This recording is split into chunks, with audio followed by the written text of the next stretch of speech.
Hello, hello. Episode 18 is here, ladies and gents. We are actually not going to waste any time. It's the day or night of Kickoff Carnage 34, and we are jumping straight into it. We're coming off the back of another title defense by Papa Swole with the triple threat ladder match against Architect and Logan Willspain, which of course Architect essentially cashed in, quote unquote, his rematch from when he lost his belt, which didn't quite pan out. After Papa Swole had help from his buddies Hangman and Blue Dragon, which essentially was the tipping point to get the job done. We have a lot of creative finishes here. Maybe we don't use any of them for now. Oh yeah, the Papa Swole character idea as well. I'll need to assign that. Let's go. We actually don't really need anything. How much points do we have to 12? We probably should use them. Let's do character idea. Okay, a safe bet for anyone. That's good. I guess we can go angle. Big gamble. Let's discard. I am not a gambling man, so we'll just leave that one. And I think honestly, that'll do. I don't really need anything else. Maybe we'll just do one creative finish just to see what we get. Okay, safe bet. We'll keep it. Usually you have them for a couple months before they expire, so that's not bad. Kip Conda is turned up and requested to be allowed to hang out backstage. He does actually have a mercenary personality type, which I never noticed before. So I'm actually, I think I've said yes to him in the past, or now I think about it, I think both times he came to me before the show, it was to be used on the show and not backstage. But mercenary, it's not good, so we're going to say no, go away. Architect is helping Dr. Funk on his basics and safety, so that's good.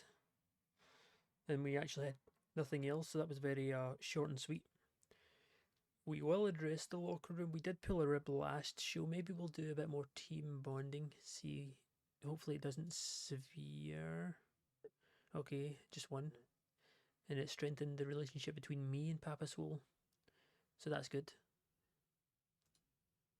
Pre-show is complete. Right, nice.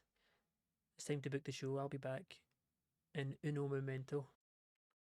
Alright, it's showtime. Another pretty big card. We got a lot of workers on this one. Bit of a different approach with our main event. We do have our champ in action, but he's lower down in the card. We'll see why in a sec. We also got Josh Jacobs finally making his debut, who of course he's also on a 3-month contract like Ed, who's also in action. And we're starting off with We Want the Funk 2. It's back after its debut last show. Let's get it. And it gets a much higher rating than last time. Essentially, part one we have the Doc coming out. I tried him as a segment host, which I usually don't. Like I mentioned before, I need to do a better job of experimenting with the promos. I haven't really. I'm kind of sticking to what I know, but this is actually good. This is a good sign that I'm doing something right. But we basically have the Doc come out, and then he calls out his guests, which is the past masters. Sandman Winks is actually pretty decent. He's not amazing, but he can hold his own when it comes to talking on the mic. So he's essentially doing all the talking for him and Historian. Basically saying, the last show was a fluke. Papa Swole got so lucky that he still managed to retain his belt. And we at the Blueprint believe this company revolves around us in terms of going forward. And we don't see Papa Swole in the plans to be the champion for much longer. And after that little rat, Blue Dragon, interrupted greatness last show, he's essentially setting up the fact that the upcoming match next is Historian against Black Dragon. So this segment ends, of course, the show, you can say, the little show within the show ends, but Historian and Sandman Winks stay ringside for the ref to come down, and then Blue Dragon's music hits, and we get our first match of the night, which brings in a 52. Blue Dragon and Historian have pretty good chemistry. and it lifted the match, got the crowd hotter. A 52 rating, very good. About that had good wrestling and decent reaction from the crowd. We had Blue Dragon beat the Historian in 10 minutes by pinfall with a Dragon driver following a botched interference by Sandman Winks. So essentially, as expected, the Blueprint will cheat, do anything to win. They're always getting +1 over everyone, staying at ringside, doing anything they can to help each other. But in this case, Sandman Winks jumps in the ring when the ref's not looking, and he ends up hitting his finisher on the Historian pretty much. He misses Blue Dragon.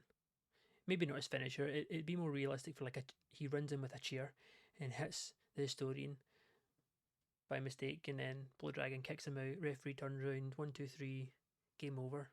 This is a solid one though. Mid-40s. Historian's coming close to breaking the mark on 50 in-ring performance, but Blue Dragon gets one over, and then as the bell rings, Blue Dragon wins again, gets another one over the Blueprint. Papa Swole and Sasquatch come beaming, absolutely chugging it down the ramp towards the ring. But as they're running in, Blue Dragon runs out the ring and into the crowd, so they can't get their hands on him. And then, oh my god, holy shit! What the fuck's going on here? Out of nowhere, we basically have Sasquatch and Architect run down to the ring.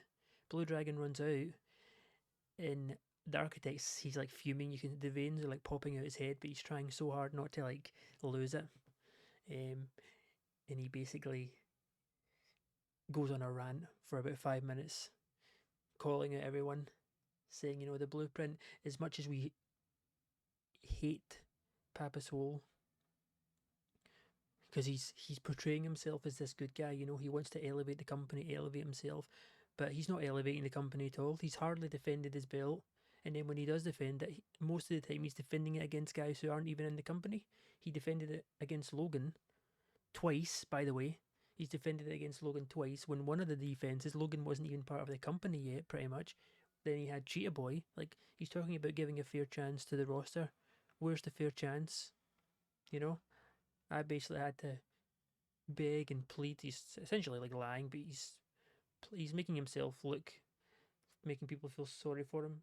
I had to beg and plead to use my rematch clause to get into that triple threat match when I shouldn't even need to. I'm Wrestler of the Year in the company. No one can beat me. No one can beat me fair, one-on-one, regardless. If you can't beat him, join him, which is hence the whole reason we've founded the Blueprint. So if Papa Swole has any form of dignity, he'll come out here right now and he'll go up against me. And then, behold, Papa Swole comes out, the music hits. Also, I can't believe this got an 85. Can we just take a moment to appreciate that? I think our highest rated segment, I actually don't know, but it's nowhere near. This is the first blue. Like a 85. What a wowie. Okay, I'm sorry, I'm a bit in shock here. But yeah, Papa Swole comes out with Hangman, and he's basically just laughing at this point at Architect. He's Architect, you're losing your mind. I don't know why you're so obsessed with me. You and all your boyfriends are so obsessed with me in this championship that you're never going to get. I've already beat you fair and square, so stop lying about you won it fair and you lost it fair and square, blah blah blah. You had what was coming to you, and that's all that matters. But if you want to fight, I'm always down to fight. Which comes up next, but it's a tag team match. It's the big men of both sides. Hangman teaming up with Papa Swole, and Sasquatch teaming up with the Architect. Now, superb wrestling, great heat. Turns into a draw, as expected, when the match descends into chaos after 13.5 minutes. This was good in terms of in-ring. Architect was head and shoulders above everyone else. Sasquatch was the weak link, but he does get a 42, which isn't actually bad at all. Hangman breaks the barrier there. A mid-50s, 57 for Papa, and a 67 for Architect. You know what? One thing I love about this game is I try, especially now that I'm recording videos, and I'm not just playing it on my own, where I just kind of slug my way through it and don't really think too far ahead. But one thing I'm realizing is in my head, I always have these little ideas of upcoming things to do, because obviously with still being a tiny promotion, I don't go too in depth with the idea is because there's no point, we're like not even making money really. We're in debt, like there's only like 200 odd people at the shows. Like we're tiny, we're like insignificant. But it's so cool to see certain people you don't expect end up like overperforming and taking over without you even really having to push them super super hard, or you end up pushing them super hard because of it, which is quite cool. Like Architect, I remember at the very beginning was not someone I would ever have thought would like be in this position. Like he's our best worker, he's so consistent. He just won Wrestler of the Year. Um, like it's just cool how it works out that way, and he just pulled in an 85 segment rating, which is like mind blowing, and almost hits a 70 on his in ring. But a 54 rating here on our tag match. We're putting a lot of faith in Davis and Mutant, who are main eventing, by not making this the main event. But I have faith in them. Mutant's on good form, and Davis is similar to Architect, where he's always he's always consistent, but solid rating. Turns into chaos as expected between these lot. They all absolutely seed each other. The whole company pretty much revolves around them right now. Um, but yeah, 54 rating, really good. As we move into another 54, um, another very very good match as well here. Cobra defeats Remy by submission with a Viper Vice after blatantly cheating again using um, is it Sissing Sid? His snake's called, using his snake, his Cobra, to his advantage to get the win over Remy here. 43 for Cobra. Remy very solid with the low 50s, 54 rating. I'll take it considering. Good win. His Cobra actually stays unbeaten since he debuted. He's on good momentum right now, putting in some good work. As we move into a 48. Okay, we have a bit to digest here straight off the bat. We have Josh Jacobs, of course. He's on the 3-month contract. He debuts the blue collar gimmick, gets a very good initial rating, so that's solid. That's a plus sign. The actual match goes pretty good. The ratings are fairly even. The Minnesota Awesome do pick up the win. They beat Josh on his debut and Stevie Stanley. When Josh gets pinned by Perry with a missile dropkick, 48 segment rating. I actually really like the Minnesota Awesome. They're also one of the many guys on the roster who are bound to get much, much better. Perry was off his game, but he still pulls in a 44. Josh Jacobs on his debut gets a 39, so nothing really out of the ordinary with this one. Oh, a large penalty to psychology, though. That is not good. I think Cobra gets a small one, I'm pretty sure, to his Snake Man gimmick, but this is a large penalty. Is yikes, that is not good. The only thing that really goes against it is the fact that Josh and Aid are both pretty good in ring. Like their fundamentals and stuff, there's like is all like decent. But yeah, that is a bit of a shame. But we'll need to keep this in mind actually when the 3 months are up. If we are considering re-signing Josh or Aid again, we really need to remember this is a thing with his gimmick. That is not a good roll of the dice, so to speak. And he picks up a loss, but overall, pretty good stuff. Minnesota Awesome pick up another win. 48 rating into a 47. Speaking of the other half of our part timer, or loanee, you could say, it's Aid Nelson who takes the loss against Miller Ford. Another good match. Miller Ford with the 45. He wins with a Ford flip face crusher. Building up momentum for him, which is really good, getting his pop over within the company. He's obviously kind of like a mainstay with Mid Atlantic Wrestling, but we're just trying to build them up ourselves with their own promotion. So good match, to be honest, no complaints. Good win for Miller. Then we get the promo with our two main eventers. They basically make their entrances, come down to the ring, and essentially are going back and forth as to why they should essentially be next in line for the title shots. We know with Architect making it very clear Papa Swole has not done a good job, even if he says he has, at giving opportunities to people within the company. So you'd have to imagine out of these two, whoever wins this, especially if it's Mutant, they're in a real good spot to get a title chance next. Even though Davis has been a little bit shaky, he seems to be a little obsessed with Logan Wolfsbane lately, which obviously didn't turn in his favour when he lost the 2 out of 3 false counts match. But 56 rating, pretty good. I scripted this with these two, both on the mic, both talking, so hopefully that'll help boost their performance skills up too. As the match itself gets a 61, which I believe is the best match of the night, and that also comes with a failure on our creative finish, which was a shame. But a 61 solid, all thanks to Davis. He gets a 61, 57 for Mutant. Mutant still has a hot move, and he also wins this match by defeating Davis Wayne Newton with a Tina Turner. So the momentum right now for Mutant is through the roof. Not just in here with prestige worldwide, but also over in Puerto Rico, where he's the champ. So it's getting hard to go against Mutant right now.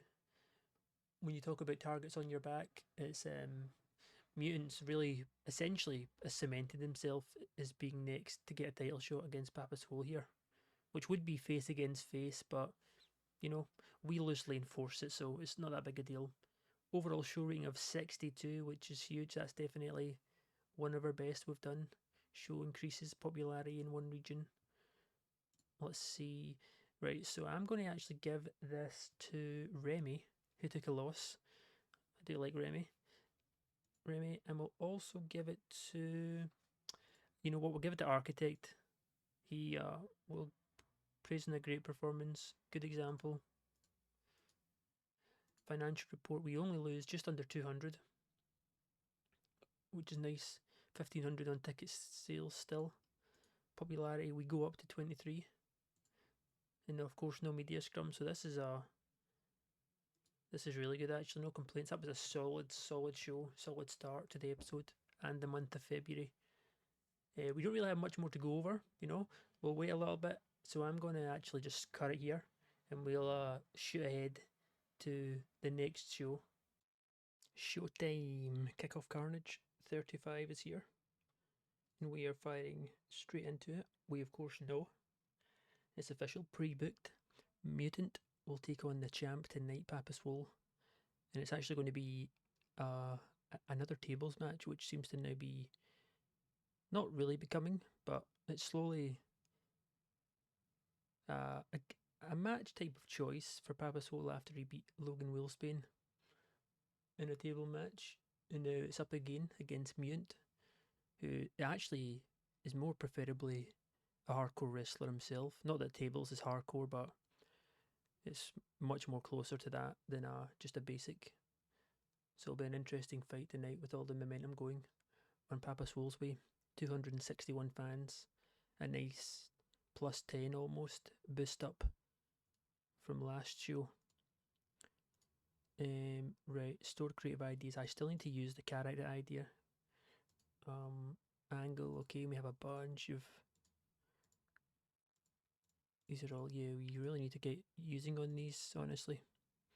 We always use creative finishes for our main events, but I need to actually use the other ones, which I'll do that in a sec actually, because I keep meaning to.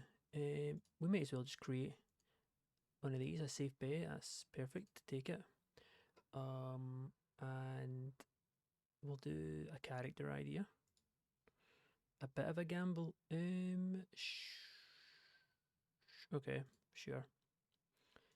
I'll do that off camera though, I think. I'm not really sure who I'll give it to. Maybe people with a bit of bad momentum. Like Max Mayhem or maybe Marco Gonzalez. Just because every little helps when it comes to the momentum not being completely in the dirt. Helps with my match ratings and their morale and everything else.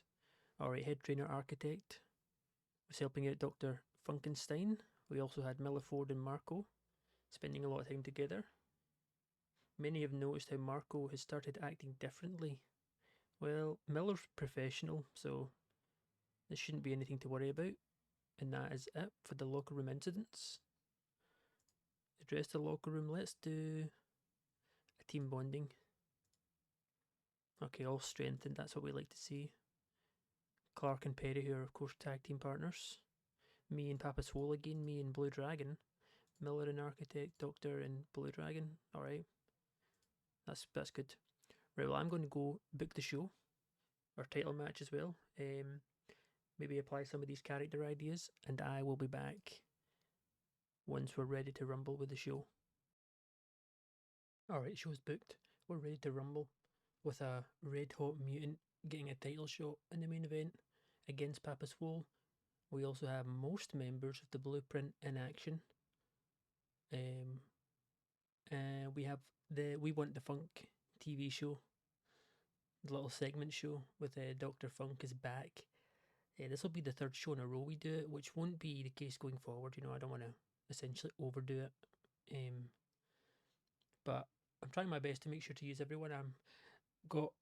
Usually I only do 3 angles. I aim for 3. We got 4 on this show, and I'm trying to do them slightly different. Rate the workers on different things on them, just to find a nice happy medium with what works and what doesn't, because I haven't really messed around with it. But as we move in to the start of the show, in front of 259 people, so we're still going up with our pop as expected, because we're obviously a growing company. It may be a little less than last show. I think it was 250. But regardless, huge start, a 78 rated segment, which almost looks not as impressive, but the fact that Architect got an 85 before not long ago, which is wild. It's good that we're breaking the barriers now. But Papa Swole basically comes out, in a sense, announcing he's excited for tonight's main event, and while also hitting the Blueprint with a couple of jabs. You know, the fact they're cowards and they like to play the victim when really they're just egomaniacs, essentially. But gets the crowd hotter, show off to a strong start, very, very strong start, 78. Huge from Papa Swole, our champ. So far he's doing a really good job. I remember mentioning it would be a bit of a risk when we give him the belt in terms of like in ring, but he's really not disappointed, to be honest. So far, we're still holding it up. We're getting better and better with our show ratings, match ratings. You know, it's looking good. It was definitely a worthwhile decision to give him the title. As we move into our first match, this is more just messing around a little bit to see with tag team ups and stuff. It actually wasn't too bad. The 37 rating for Aid Nelson and Marco, but they are defeated by the Aces of Mayhem. We don't really have a plan for these guys, any of these guys right now, so this is more of just a filler match, but it doesn't go too bad. The Aces of Mayhem's momentum isn't great right now. They usually job it quite a lot, so this is a bit of a rare win for them. But they get the win here with Aiden Nelson getting pinned by Aiden Nelson, getting pinned with a chaos effect by Ace Youngblood. 36. Not bad. Ace Youngblood was really off his game too, so he probably would have gotten a bit higher, maybe like mid-30s. But not bad. Gets the crowd hotter. 36 rating. More than good enough. As we move into backstage in the locker room with the Blueprint, and it's essentially just Architect running through tonight's plan. You know, him and Sasquatch are up against Minnesota in the co-main event in a tag match. And after Blue Dragon beat the Historian last show, it's Sandman Wink's turn to fight Blue Dragon, and he's basically saying, you know the plan. He's essentially grilling Sandman Winks and the Historian, saying, you know the plan, don't let it happen again. You know what you need to do. As the camera then pans off. Well, I see the camera then pans off, but we're still at like the lowest level, so I imagine our shows look very bare bones. So like, you know, it's like in like a school hall or something, which is pretty funny. But up next is the reason. He just wants everyone to stay focused on tonight, stick to the plan, which we don't really know what the plan is. But we find out very soon, because next up, Sandman Winks. Good wrestling, decent reaction. He beats Blue Dragon by submission with a deep sleep after blatantly cheating. And during the match, we also had the Historian, who of course is at ringside, distract Blue Dragon. But then as the fight ends, and Blue Dragon's crowned the victor, 50 rating by the way, pretty solid. The Historian jumps in the ring, and the both of them start beating down on Blue Dragon. Of course, they tried last week, but Blue Dragon got away. But as they start beating down on him, the music hits, and Papa Swole and Hangman come running out to make the save. Um, so they come running out, and basically Sandman and the Historian run off. They scatter off into the crowd before any real serious damage can be done to Blue Dragon. Gets a 51 rating. The Boom Shakalaka storyline advances, so pretty decent, pretty good match. Another good segment as well, as we then move in to We Want the Funk. Pretty good rating here. We actually did a bit of comedy on this one. We basically have the dog coming out, doing his whole spiel, and then he interviews Cobra. But as he's interviewing Cobra, Cobra doesn't look that interested. He doesn't necessarily care much. He's very cold-blooded, doesn't really show much of a personality. And he basically says to Doc, you're kind of annoying, Doc. You yap, yap, yap, and never shut up. And then he throws his snake onto Dr. Funk.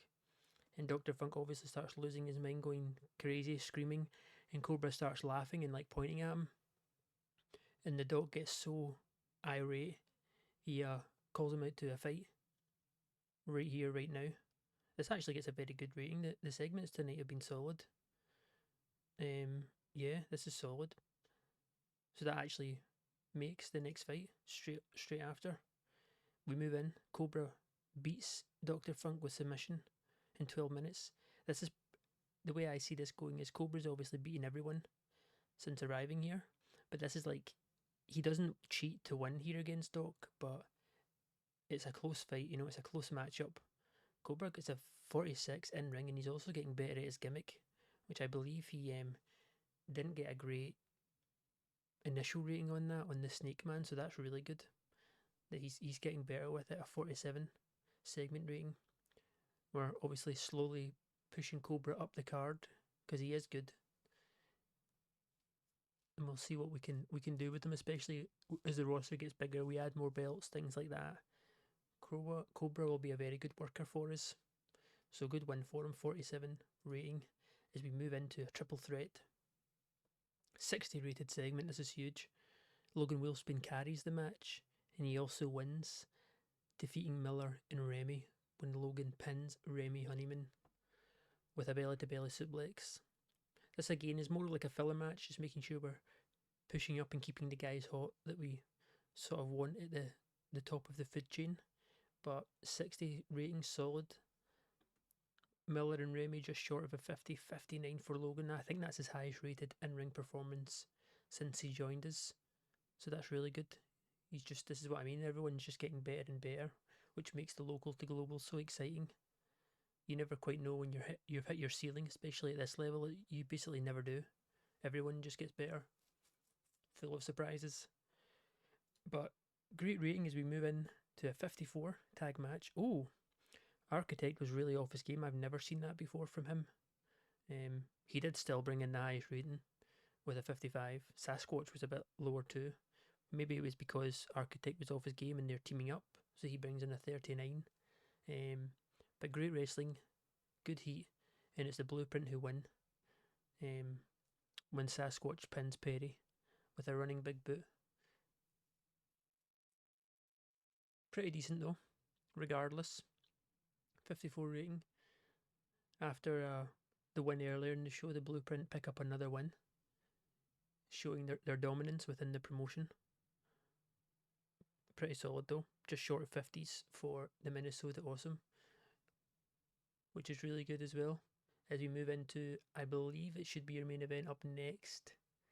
Yes, very good stuff too. Mutant is still benefiting from his hot new move, and it's an exceptional match. Papa Swole beats Mutant in a tables match when Mutant was put through the table with a boom shakalaka, making defense number 4. Solid match. 67 segment rating, our highest match rating of the night, which will be solid for our overall show. Creative finish was a success. The storyline advances and gains heat. A 54 for Mutant, 62 for Papa Swole. That could be, I think that's maybe roughly on par with Papa Swole's best in-ring performance too. And he'd done an amazing segment to open the show too, which is huge. But yep, defense number 4. in his slowly becoming his favourite match type for the tables match, but a 65 overall show rating, which I believe is one short of our best ever. I believe match of the year at the end of year awards was 66 for 2023, so this is a just short of that. It also helps that the creative finish was a success too. We're actually going to give this to Papa.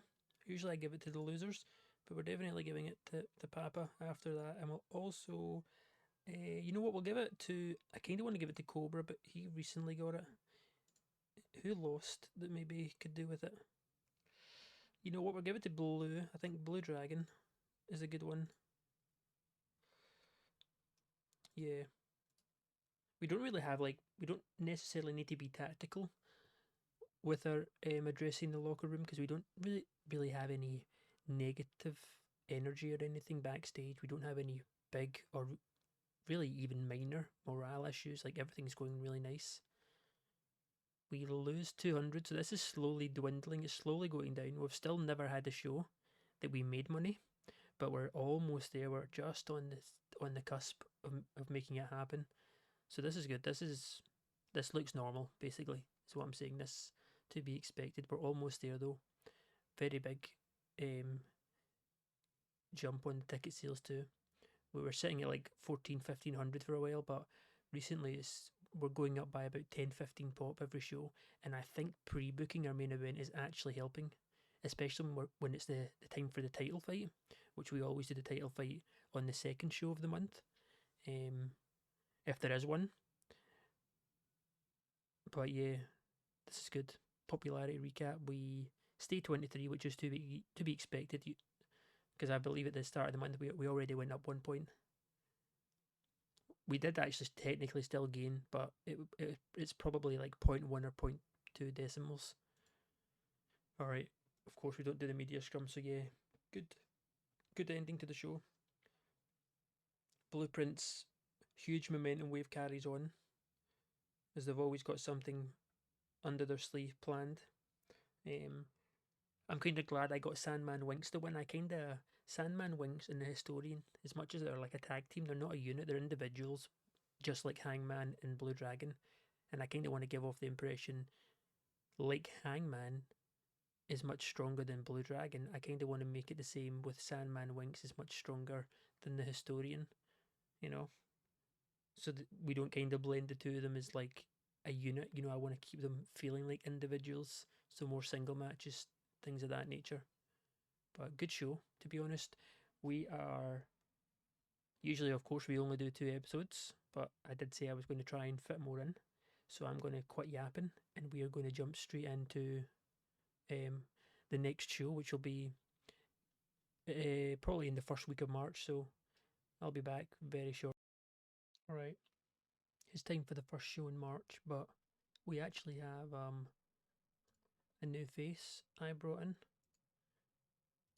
While we were advancing to the next show, I realised we had an even number of faces to heal, so I brought in to keep in track with signing sort of younger up and comers, you could say. We brought in Zippy Devril, who I think I've used him before.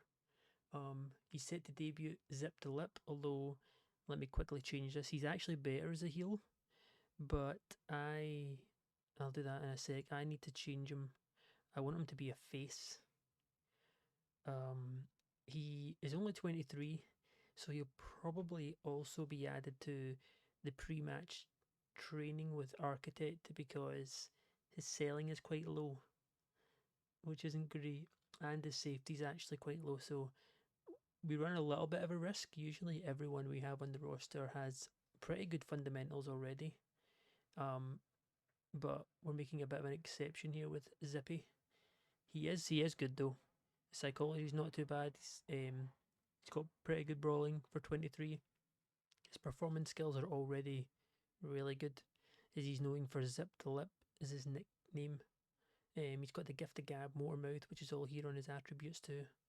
Obviously mentioning he's better as a heel, but he has good comedic timing, which will help us for doing a nice variety of angles. Gets a bonus when used in a comic relief angle. He's a party animal, Moremouth, heavy social media user, so he's a bit of a gossiper, so it might make things backstage a little interesting, but I don't think he'll be a negative influence backstage, if I'm being honest. I don't think it's something we need to worry about.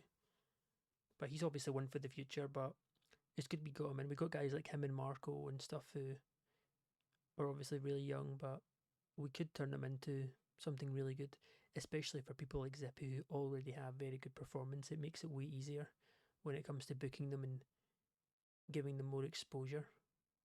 But we're actually right here on our first show of March, so we're going to jump straight into it. 264 fans expected. Not a huge jump up from last time, but um, not to worry. Yep, we'll lock this in. Pre-team meeting. We still have a bunch of creative finishes. I want to do. I think we'll maybe try and get one or maybe even two character ideas. Safe bet, no restrictions. Perfect. Big gamble, discard. Let's try one more. Likely to succeed with no restrictions. Okay, that'll do. 97 points left. That's fine. We'll save the rest. Let that replenish for next show. That's good enough for me. Locker room incidents.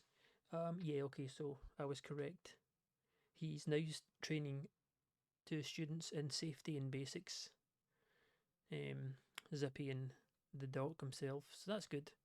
It makes his job that a little bit more meaningful now he has an extra student.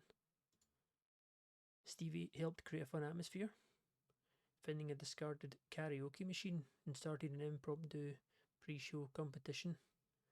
That's good. People person as well. Papa's Will came to you backstage with an idea for a creative finish. He actually recently came to me backstage for a character idea for himself, and now a creative finish. I mean, I'll take it. We'll have a look, see if it's one we can actually use. Stevie Stanley and Dr. Funk have been hanging out a lot recently. I mean, both have the same personality, so that's good. People person's a really good one to have.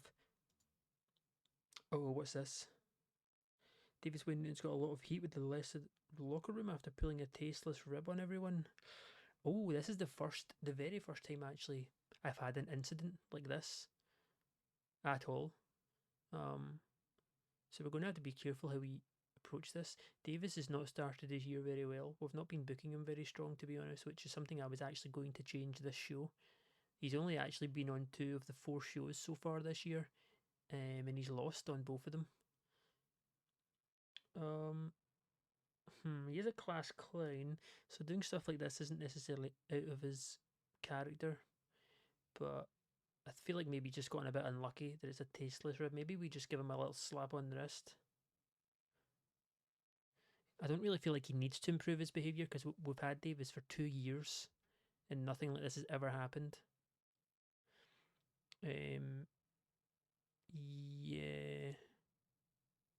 Oh, really? It had a small negative impact? Just for giving a little slap on the ass?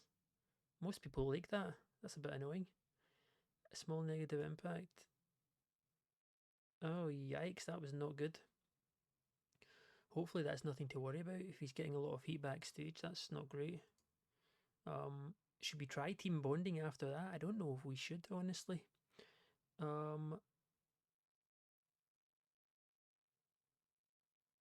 Huh. I actually don't really want to do anything. We could do Inspire, but I think we'll do that maybe next show when the title will be on the line as well. I should really be using that more. It says use sparingly because it takes a long time for cooldown too, but we hardly ever use it, I feel like. Yeah, let's not do any. I don't want to do any. Okay, well that's a bit of a shame with the whole Davis situation. Hopefully it's nothing to worry about. But I'll be back momentarily as I book Kickoff Carnage 36. Kickoff Carnage 36, it's showtime. We also had it basically announced before the show. Papa Swole is here. He's main eventing. It's a non-title fight against, he essentially wants the best of the best of Blueprint in his stable, and he's got none other than the unbeaten monster Sasquatch McGraw to go up against, as it's also announced the next show at the end of the month, he will be defending his belt against outsider Jebediah, who's coming in from another promotion, which has been a not a common theme because he's not defended the belt so much, but you know he wants to fight everyone, Pappas will, and put PWW on the map as the champ. And of course, with that information, we open the show with an architect angle, an interview backstage where he's essentially doing what he does best. He's moaning, um, complaining, he's moaning, talking about how all these people in PWW, you know, Purposeful wants to act like he's the head of the company, the figurehead, but at this rate, he's fighting more outsiders than he is people in the promotion. So how are we all supposed to grow when that's what he's doing? That's why I should be the champ. You know, I was hosting tournaments for our own guys to get a shot. If it wasn't for me, Papa Swole would never even be in a position to even have fought me for the belt. Never mind get all his boyfriends to come and help him. You know, he is the one who gives out opportunities. He's the one who is for the people, even if the people don't see it. And then as he's saying all this, one of the Josh Jacobs, oh my god, I feel like I got his name wrong, walks past and he essentially grabs him and says to him, "Look, Josh, you want a chance? You're new here. You can fight me tonight, 1-on-1." But as he's saying it, he's got the whole of the Blueprint stable around, basically surrounding Josh Jacobs, and he kind of looks super like scared and intimidated, and he just kind of nods his head, and then Architect walks back to the interviewee and goes, "You know, look at this, look at the when does Papa Swole ever do this? He's not giving out opportunities to no one." And then he kind of looks over and waves to Josh Jacobs, and he's sort of giving him the thumbs up and smiling at him, you know, like, "Okay, dude, good, good job, good job. I'll see you in the ring later." As the angle ends, so Architects in in action tonight against a very underprepared Josh Jacobs, I believe. Oh my god, is his name Josh Jacobs? I can't believe I'm like, this will be awkward now if it isn't. But anyway, he actually struggled going off script, which might be worth noting. That's not really common though. Segment rating gets a 60. I mean, it's solid though. Regardless of him struggling, he still did so good. As we move into the first, okay, first match of the night. I think we actually have 3 tag matches in a row and then 3 single matches, which is kind of funny. This actually gets a pretty good rating. Zippy debuts his zip the lip gimmick as a face, even though he's better as a heel. And he still gets a very good, so that's like, I'll take it. He is rusty, which usually goes away after a couple matches. That goes away, so we won't look too much into that. So he does get a 21, but yeah, we won't focus on it. Perry and Clark, the Minnesota Awesome, they get the win here when Clark pins Stevie with a lightning kick, 48 rating. Zippy was of course the weak link, as to be expected, but solid performance from Perry and Clark. A tag team I'm actually starting to really like, to be honest. They'll definitely be in contention, or in the running for the tag team titles when we introduce them, which should hopefully be pretty soon. The plan was to introduce them when we debut Wrestle World, but it's looking unlikely after I crunch the numbers on finances that we'll be doing Wrestle World anytime soon, so my hand might be forced to just introduce them much sooner. But this was a good match, 48. Nice, a large boost to psychology. It's about time we got a positive. We got a pro instead of a con, and a large boost to psychology is really good for Zippy. Actually, that's huge, and he got a very good for his initial rating. We'll see where he's at once the ring rust is done, but his in-ring performance will probably still be pretty low. But he's got like no pop here. He's still really young, so it's to be expected. As we move into our next tag match with another big contention or contender, sorry, to be the first ever tag team champion, and it's the past masters who get the win over the Aces of Mayhem when Sandman Winks submits Max Mayhem with a deep sleep. This actually gets a worse rating than the other tag match, mainly because it looks like Max has sustained a knee ligament damage. That does not sound good. I hope this wasn't a botch.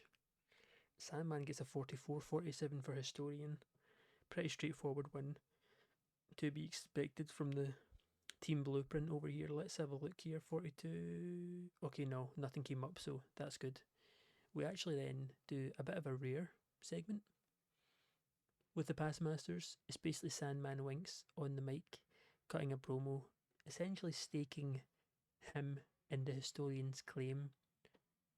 Even though it's early days, he's basically talking himself up that they're by far the best and most credible team on the whole roster, the whole tag team on the roster. You know, you have the Aces of Mayhem, who we just destroyed, being multiple time champions on other promotions, maybe, but that was like 10 years ago, you know. This is 2024, and PWW has no one better than us. This actually gets a pretty good rating for guys that we don't usually use on promos. I'm trying to do a better job of mixing it up, and this is good. This is positive 42. Into our last tag match, and I believe this is our best of the night. Good wrestling and decent reaction from the crowd. Dragon and Hangman beat Marco and Aid Nelson. Blue Dragon pinned Marco with a Dragon Driver. Pretty good ratings, 52 for Hangman. Aid actually gets a 43, just one lower than Blue. Then a little bit of a drop off for Marco, but this is pretty good. It also helps us get a bit more experience for Dragon and Hangman as a tag team, which is always good. Then we move into the match that was planned at the beginning of the show with the Architect, and it's a bit shorter, 8 minutes. It's basically just Architect. He's basically just trolling and teasing Josh Jacobs with the blueprint all at ringside, essentially just laughing at him. 67 rating. The Architect gets a 72, and of course he wins by submission with the famous blueprint submission. But one thing they don't do is they don't beat him up after they win. They kind of just leave him, which raises a couple eyebrows. You know, it just kind of goes to show that the Architect is he doesn't necessarily always see tunnel vision. He sees the biggest picture, and as much as he's here to dominate the whole roster, there's a lot more people he hates, way more than Josh Jacobs per se. You know, he knows he's basically toying with him. He knows Josh Jacobs isn't a threat, so he doesn't even bother to beat him down after, which is becoming custom now with the blueprint. But 67, that is going to be hard to beat, especially with Architect getting a 72. I think this might be the best match of the night, and we still got 2 more to go. 64 though, another solid one. Superb wrestling, good heat. Davis Wayne picks up a much needed win against the always consistent Remy Honeyman. 10 minutes 51. Fisherman suplex finish. A 61 for Davis, which is good. 64 overall. Good win and much needed. Then we move into Papa Swole. Essentially, he's making his entrance and talking up the crowd and getting some jabs in. But Architect, how he's obsessed with him. You know how it goes. Basically just advancing on the storyline and stuff. He gets a 78, huge segment rating. Papa Swole is on fire right now. And then of course he's up against the big man himself, Sasquatch, still unbeaten. And of course when Sasquatch comes down to the ring, he's accompanied by Architect, who's essentially like his manager. All in one too. As much as Sasquatch is the muscle of the stable, Architect's almost guiding him like a puppet in a way. But it doesn't quite go to plan. Oh no. Okay, hold on. There's a lot to digest here. We did make this a brawl. It had fantastic heat and great wrestling. Papa beats Sasquatch after Sasquatch gets intentionally disqualified essentially the way this one goes is it's actually really, really close. Like Sasquatch is almost getting the upper hand on Papa Swole with the guidance from Architect, but with his short fuse and short temper, Sasquatch basically just snaps because he can't finish Papa Swole off. Pause. Ayo. But yeah, he just can't he can't get he just can't get the 3 count, and he just gets so frustrated, and I think he just starts going crazy. Knowing in Sasquatch fashion, he probably big boots the ref or just gets out the ring and starts grabbing like a baseball bat or a chair and starts smashing it off Papa Swole. So Papa gets the win here. Now Papa Swole came out of the match looking good, even though he broke his nose. Now I really hope Sasquatch didn't do this, but it's kind of it would be more surprising if it wasn't, because how do you break your own nose? It's not at fault of your opponent. It's possible, but I have a bad feeling. I don't think we've really had many injuries ever, and we've had two on this show. There's no way though we go for 2 for 2 with no botches. Um, I'm actually surprised we got this note here about Papa Swole came out of the match looking good. This is obviously good. This is like really good. Only gets a 46, which might be the lowest main event rating we've had in a long time, even with the creative finish being a success. But obviously the injury really tanks it. Let's see. Okay, we actually didn't get a note again, so that's if there was no botches, that's really lucky. Not quite the bump up in attendance I was hoping for, but a 54 show rating is good. That's actually really good. I think we got saved a little bit by the two 60+ matches before, and then of course Papa Swole's segment, hyping him, cutting a promo, hyping himself up, really helped. But yeah, that one was a bit. Oh yikes! We'll give it to Max, I think, after his injury. Give him some encouragement, and we'll also give this to. Hmm. Who deserves it? There's a lot of people that are doing pretty decent. No one really needs it per se. You know what? We'll give it to Sandman for cutting his promo, which was actually respectable. It was pretty solid. Good example. Both seemed pleased. Injury review. Okay, this is something we never ever usually have to click on. So Max is out. He cannot work. He can only do angles for a month. Papa Swole broke his nose. Can be worked through. Wait, what the hell? The duration of a broken nose is only 7 days. Is that accurate? To be, I obviously have no idea, but I would imagine you would suffer the effects of a broken nose longer than 1 week. Even if I'm not surprised it can be worked through, but the duration, like the effects of it, is only a week. I mean, I'll take it. It means he's back for the next show and he'll be fine. But a little surprising. We only lose $48. So surely we're like 1 or 2 shows away from hitting profit. We are taking a bit of a toll on sponsors. It's not really affecting his loads, but the US economy is still in the dirt. But it's not that bad. Like, it's not as bad as it could be considering it's at rock bottom. But this is good. We're almost there in terms of making money, which is solid. We also go up in pop, of course, up to 24 now. So yeah, pretty decent. But we have one more show to go through before we end this episode.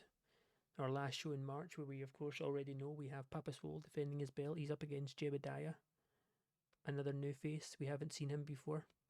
He's coming in from a rival company, if you want to put it that way. And we'll have, of course, try and get everyone else in action around that too. And we'll see how it goes. We'll see how it continues with Architect and his evil plans to essentially dethrone everyone, become the top guy, as he's always wanting. Oh dear, oh dear. My biggest fear is coming true. Pay rises. We've actually been very blessed so far on this playthrough that one of the only people, I think actually Max Mayhem was the very first person to ask for the pay rise from $30 to 90, and then Pappas Wool. No, sorry, and then Ernest Youngman, and I think Pappas Wool actually has two. Now this is a little bit awkward because why on God's green earth is Max Mayhem coming to me that he thinks he needs a pay rise? He is actually, funnily enough, he is actually very over everywhere apart from the Great Lakes because we just don't book him how everyone else does. He's going up, but it's not really through us because he definitely does not get used that way. Let me have a look at his record here just to put it into perspective. Let's see. Let's just go overall because he's been here since pretty much the start. Yeah, from show one. So he's got 3 wins and 20 losses, and my man is coming at me with the second pay rise. Come on, bruh. Come on. Let's see what he wants.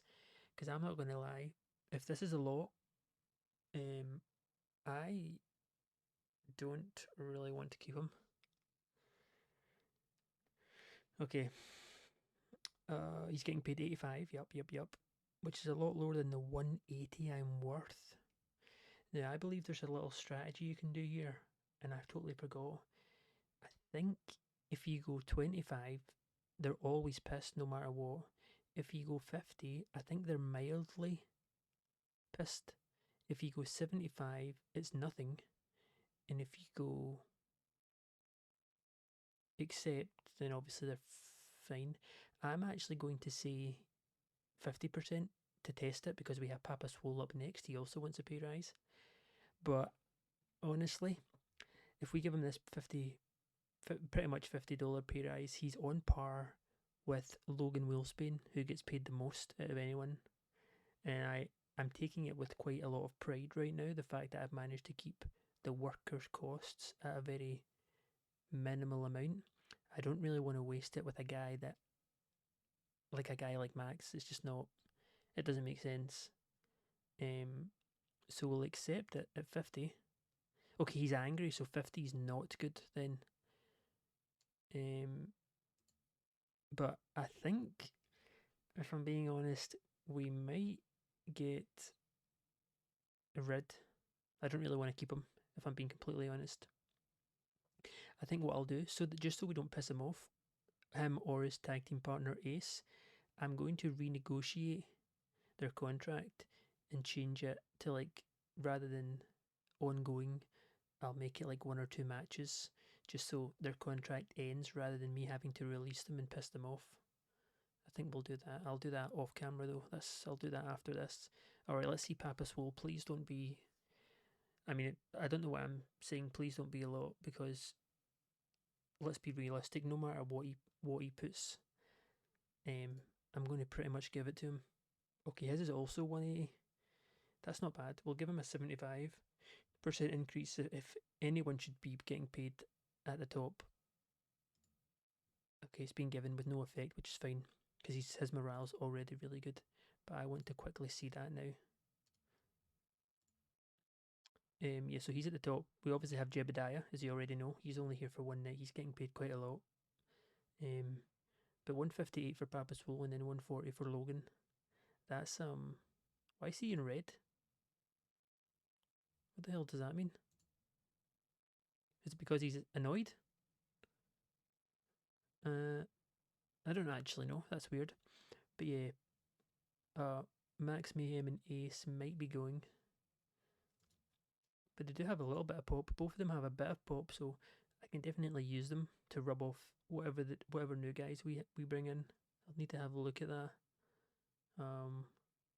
Yeah, bit awkward, but hopefully we don't get too much more of them in the near future, because we're really close. We're only in debt now by $600, so we're really close to being in the green finally for the first time after 2 years. Okay, we're finally here.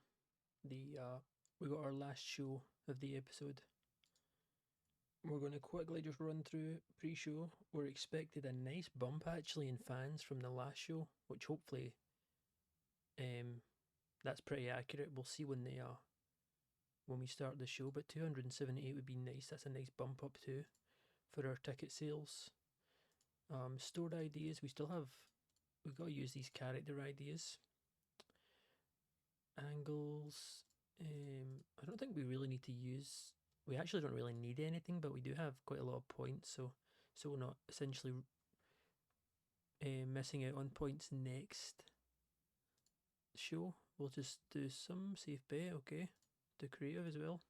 A big gamble, discard. Okay, that's fine. We don't really need any right now. I feel like we've got our booking team down pretty well. You know, there's no morale issues. Everyone gets along. We generate a lot of points. It's pretty good. In terms of like hierarchy and respect, it's a bit unmatched because we have like a really young Dr. Funkenstein in there. So it's a bit weird how the booking skill doesn't really seem to relate to experience or anything. You know, it's a bit random.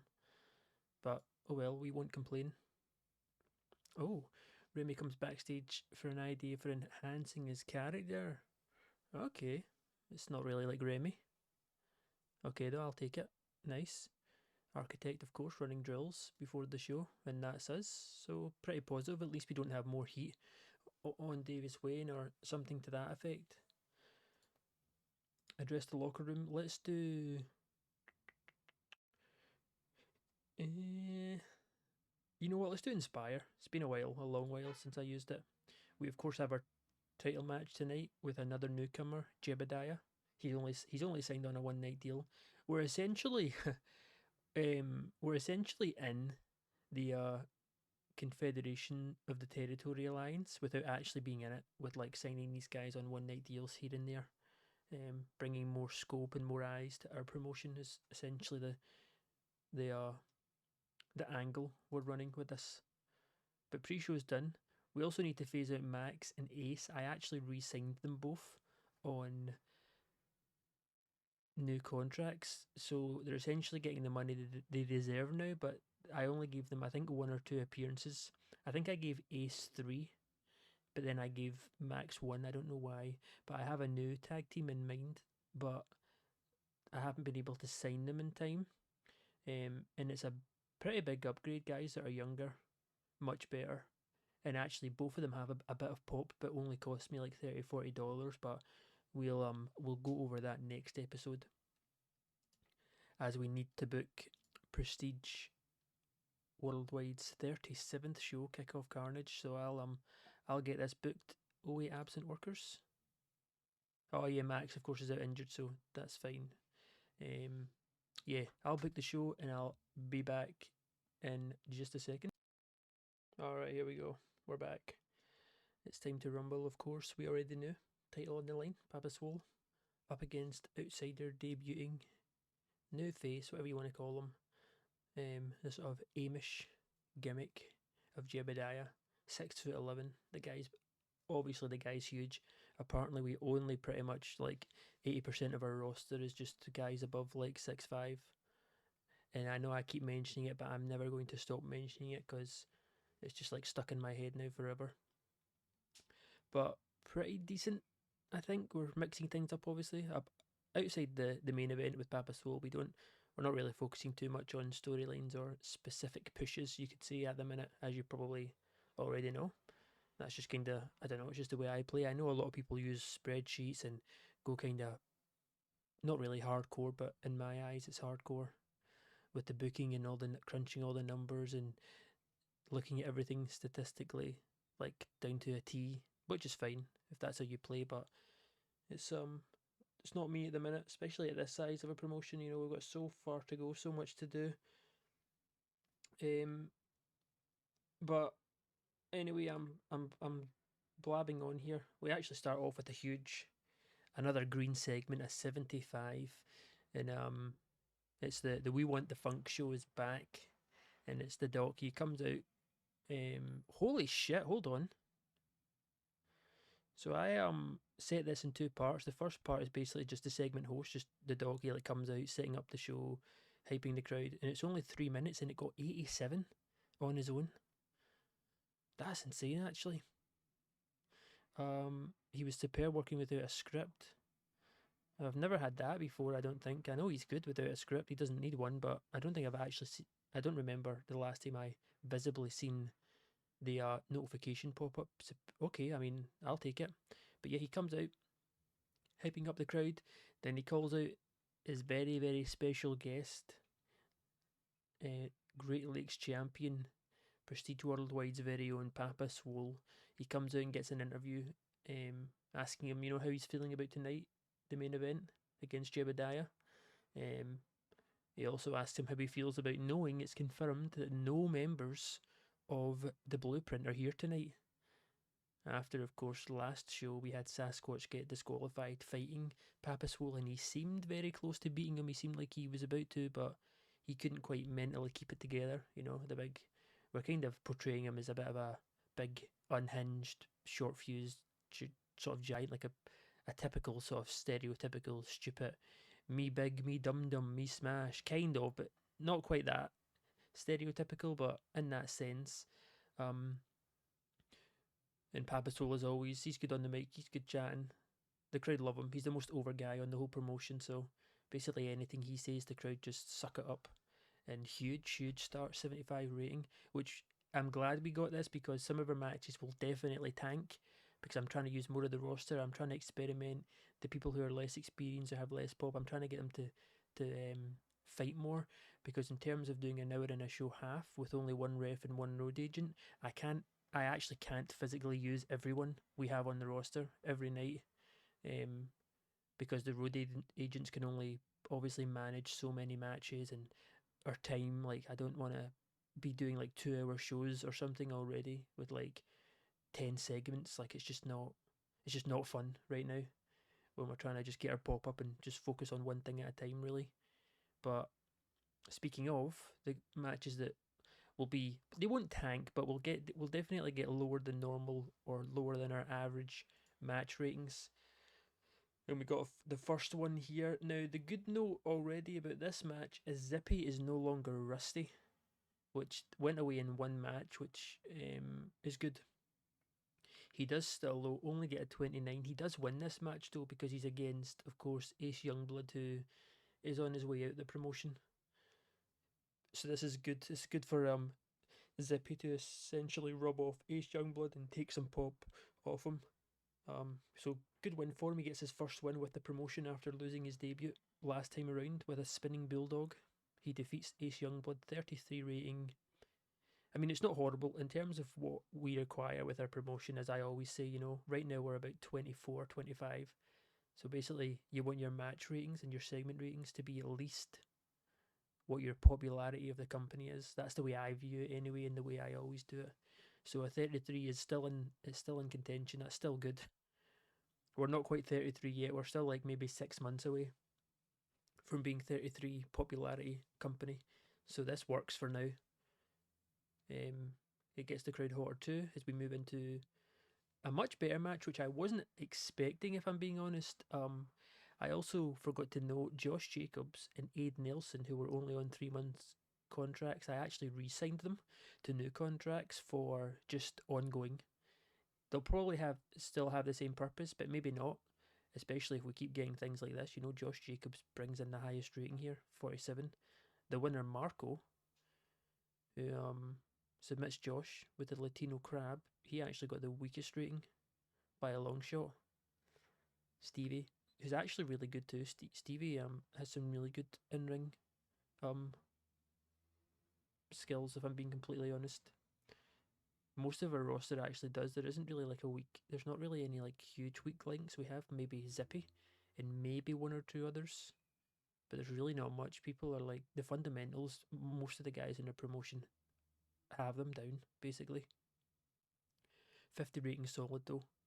We'll need to try and maybe pop some character ideas on Marco to um, get his momentum and stuff back up. But he gets a solid win on this triple threat, 50 rating, moving into a 53. And Dr. Funk, who of course he was interviewing Papa Swole earlier in the show, he's now teaming up with Papa Swole's buddies and Dragon and Hangman in a 3 vs 3.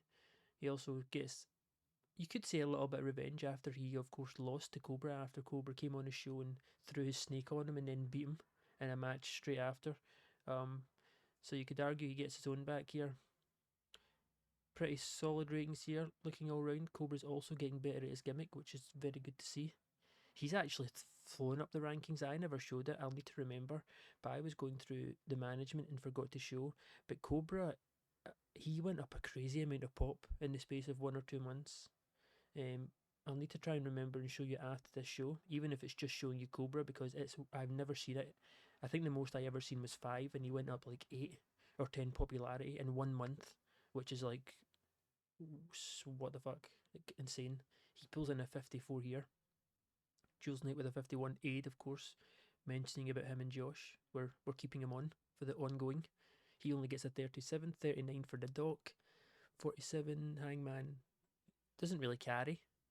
It's very close though, but a 60 for him. He also pulls the win in as well when Hangman pinned aid with a choke slam. Pretty good match here, 53.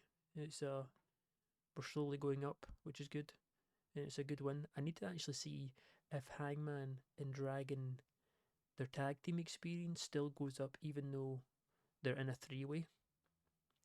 I feel like maybe it does, but I don't actually know. I'll need to maybe take a look and see, which is also part of the reason why I put them. I was remembering to have a look at that, but they get the win nonetheless.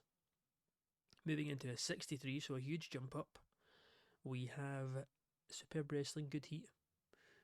It's Mutant and Miller who pick up the win after Miller Ford pins Perry Longstaff with a Ford flip face crusher.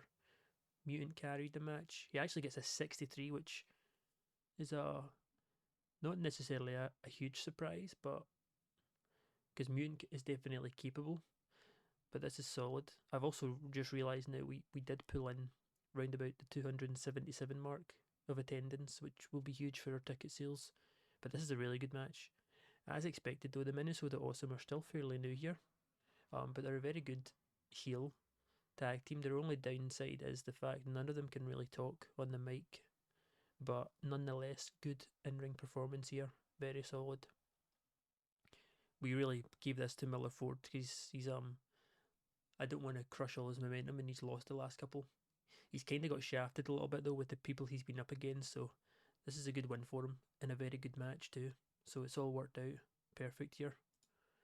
As we then move into a Logan promo, I believe I scripted this.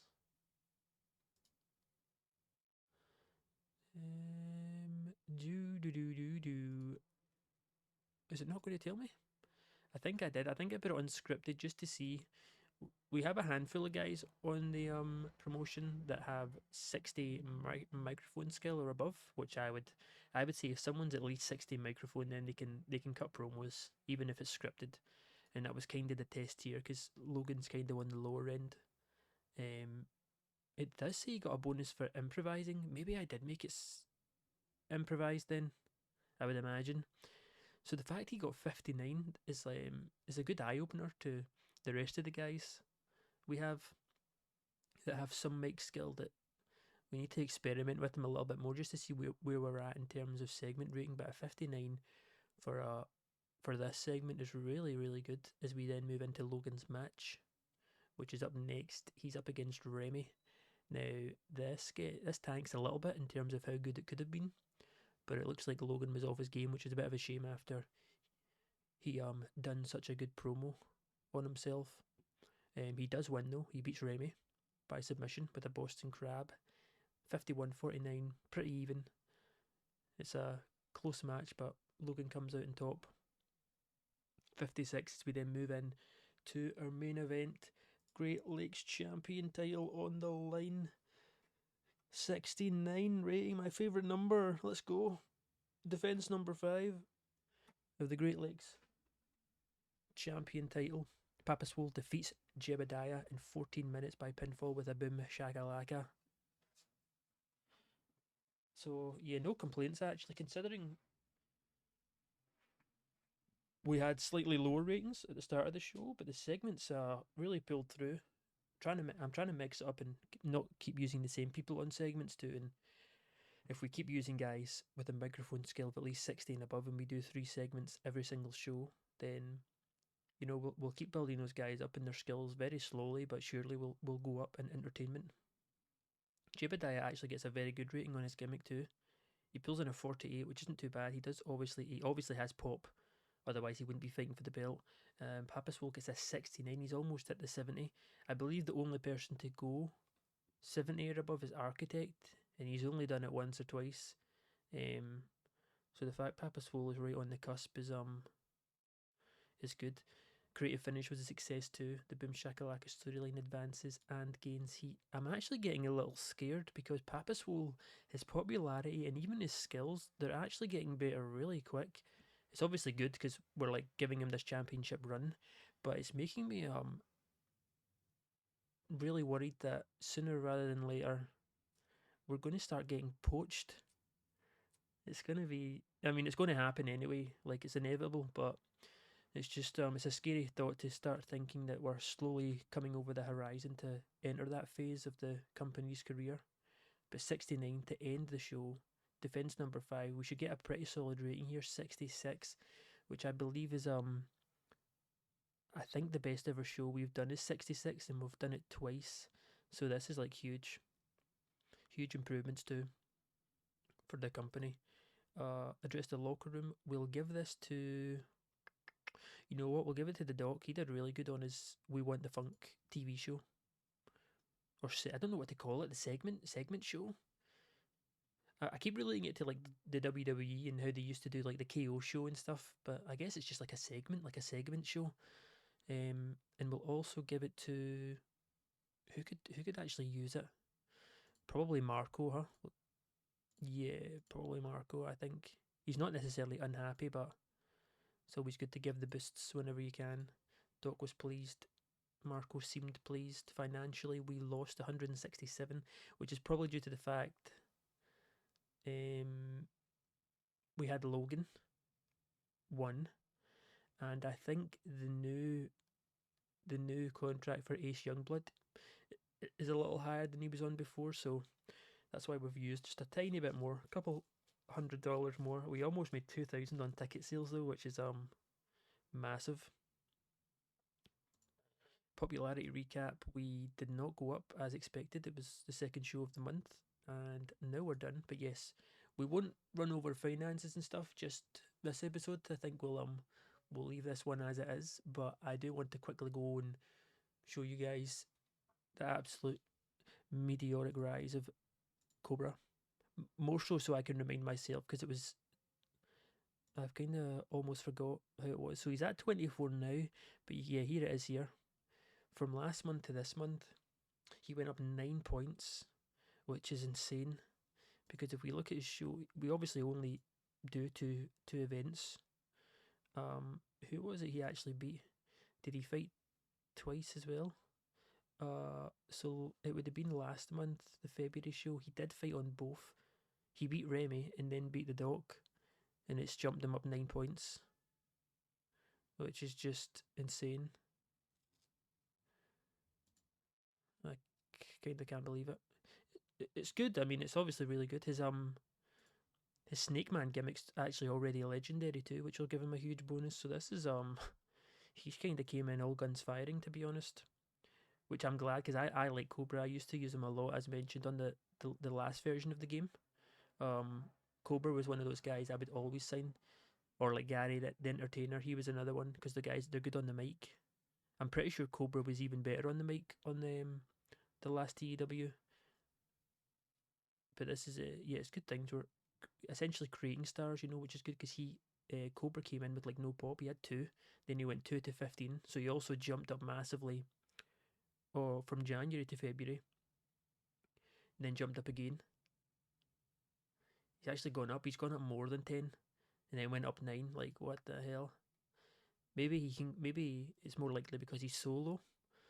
On the popularity there, he only had 2, but it's kind of also good to note this for future. If we bring in people who have absolutely no pop in the Great Lakes, if we book them in a certain way, maybe against guys who are going out the door or jobbers who have much more pop, like it's not, if we use them on every show for 2-3 months and book them smart, it's really not going to be hard to get them up into the mid 20s. Obviously, depending on the guy, they need to be obviously good and have a bit of charisma about them. Things like legendary gimmicks definitely help too.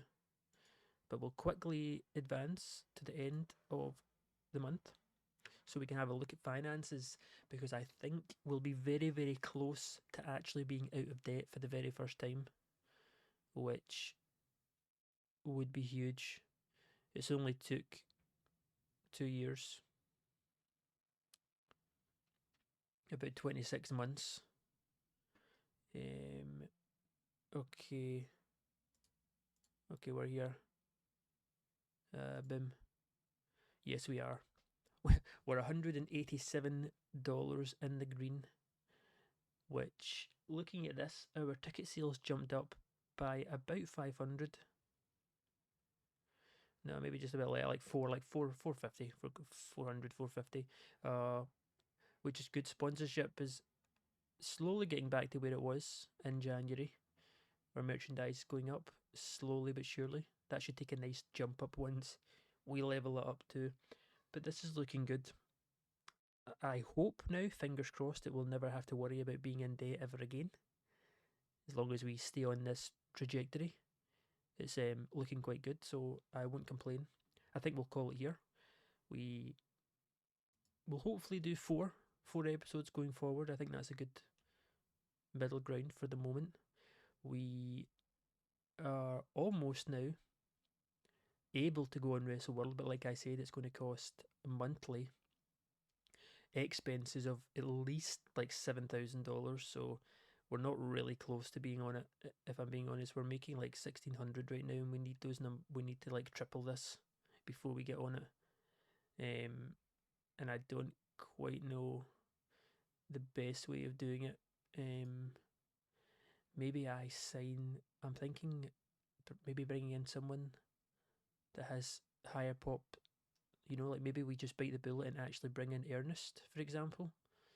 Um, Even if we kind of just use him, you know, a bit kind of the way WWE used to book like Brock Lesnar, where he wouldn't really be a part of the storylines, but he's kind of just there, you know. He shows up and does some slams and goes home. I'm not sure. Maybe not. Maybe we won't need to. Maybe we'll start picking up momentum faster, because the ticket sales seem to be jumping up now quite a lot. They always kind of have been, though, to be honest. This must have been when we hit tiny and jumped up, and then it's slowly. I mean, yeah, it's going. It is going up pretty quick. In like less than a year, it's like doubling. So you would imagine maybe roughly by the end of the year we'll be at least on like 5,000-6,000 at least minimum on ticket sales. So you would argue we might not rise in size by the end of the year, but I think we'll actually be on Wrestle World by the end of the year. Um, I'm pretty sure. But yeah, we're going to call it there. I shall see you guys next time. Take it easy. Hopefully we can keep the good times rolling.